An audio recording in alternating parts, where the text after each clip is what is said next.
You might want to fire your realtor after this. And I'm sorry in advance if your realtor is a family member or a friend, but after hearing this, you might reconsider using them. So let's talk about loan assumptions. There's so much fear out there about them. And you've probably heard people saying that they're daunting or hard to do or not worth it. And let me tell you, that's a ton of negativity that doesn't need to be out there. And it always comes from loan officers. Because let's face it, they don't make any money off of a loan assumption. They lose a client because there is no new loan in an assumption. And here's the truth. Loan assumptions are one of the biggest real estate hacks right now in our high interest rate market. They can literally save you thousands. And let me break down the top 3 reasons why you need to consider a loan assumption if you're buying a house. Reason 1, they save you thousands of dollars. And this is how it works. So with a loan assumption, you're essentially taking over someone else's loan, including their lower monthly payment and better terms. This could mean getting into that dream neighborhood that you thought was out of reach.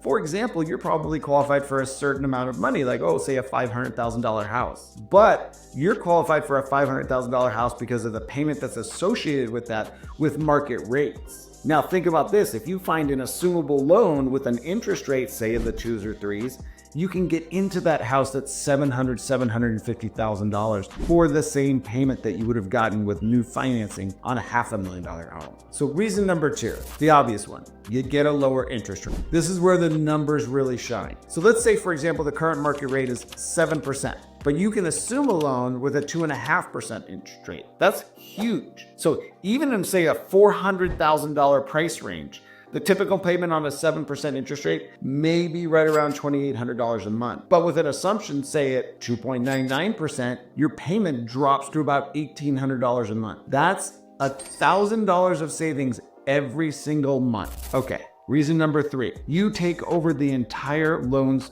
terms. It's actually another game changer. So when you assume a loan, you're not starting fresh with a new 30-year mortgage. If the seller's already paid 3 years of interest, you're jumping in where they left off. It saves both time and money in the process. So you save all of that interest that they've already paid. And we all know that mortgage loans are interest heavy on the front end. So if you're still on the fence about this, ask yourself, why wouldn't you want to save thousands of dollars and get a lower payment and lock in better terms? So we've built a platform at yumiprojects.com where all we do is assumptions and we take the headache out of them for everyone. We do everybody's job for you and we make sure that they all go through. If you're serious about buying a home, start looking into loan assumptions today. And hey, if this was helpful, let me know in the comments. If you want to learn more, just go over to yumiprojects.com and like and subscribe.